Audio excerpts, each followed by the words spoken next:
जो राम विरोधी है वह हमारे किसी काम का नहीं। और जो ये कहते थे कि तुम एक अफजल मारोगे हम घर घर से अफजल लाएंगे, तो मेरा नारा भी सुन लो कि तुम जितने अफजल लाओगे हम उतने अफजल मार गिराएंगे, हम उतने अफजल मार गिराएंगे।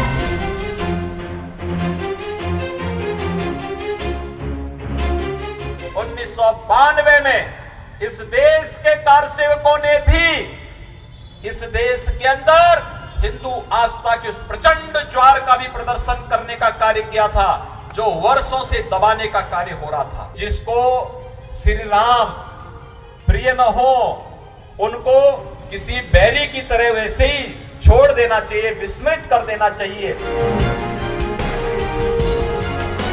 6 दिसंबर याद है कि नहीं याद है? इंतजार बड़ा लंबा हो गया, 25 साल बीत गए। क्या अब इंतजार खत्म होना चाहिए कि नहीं होना चाहिए? क्या बनना चाहिए? क्या इंतजार खत्म भी हो और आपका सपना पूरा भी हो, लेकिन आपका सपना पूरा राहुल गांधी नहीं होने देना चाहते। 25 साल का इंतजार खत्म होना चाहिए नहीं होना चाहिए? क्या अगली बार इकट्ठे मिलकर चलेंगे वहां पर?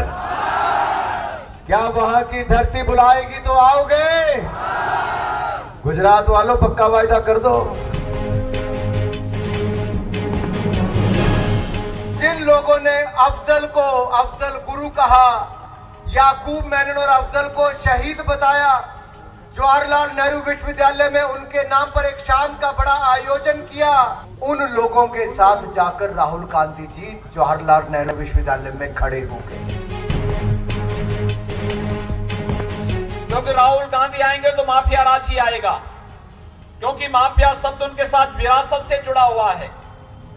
इटली, इस माफिया शब्द सबसे पहले इटली में आया था और इटली से शब्द उनके साथ ही गुजरात में भी आ जाएगा, इसलिए उससे पहले तौबा कर दीजिए। वैसे एक कहावत है कि राहुल गांधी जितनी मेहनत करेंगे कांग्रेस को उतना ही वे डुबो के लेके रहेंगे, क्योंकि जब भी गुजरात पर या देश पर संकट आता है राहुल गांधी पिकनिक मनाने या तो अमेरिका में होते हैं या उन्हें नानी की याद आती है वो इटली में होते हैं, तब वो हिंदुस्तान में नहीं होते हैं।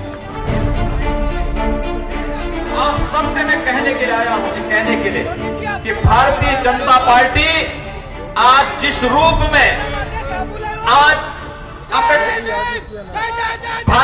भारतीय जनता पार्टी आज आप सबके बीच में इसलिए आई आपसे कहने के लिए कि भारतीय जनता पार्टी विकास के बारे में आप सबके बारे में कहने के लिए आई है कि भारतीय जनता पार्टी ने विकास के जिस अभियान को आगे बढ़ाने का निर्णय लिया है, उस अभियान के क्रम में आज गुजरात एक मॉडल स्टेट के रूप में आप सबके सामने है, देश के सामने है, दुनिया के सामने।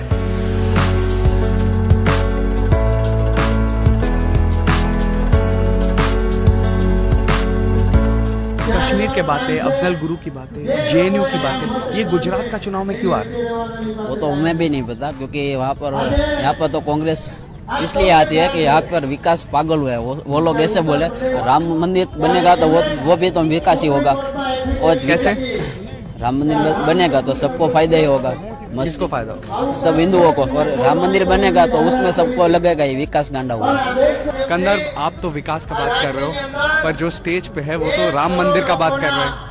हाँ, लेकिन उसका एक पॉइंट है राम मंदिर, मेन ऑब्जेक्ट तो डेवलपमेंट ही है। और विकास का बात उन्होंने वो भी किया है कि जो रोड है, जो पानी की व्यवस्था है, इलेक्ट्रिसिटी है, वो 20 साल के पहले यहाँ पे जो नहीं थी वो इसी गवर्नमेंट ने दी है। जो भी होना चाहे वो डेवलपमेंट के लिए होना चाहिए, लेकिन ये तो एक पॉइंट है कि जो काफी सालों से अटका हुआ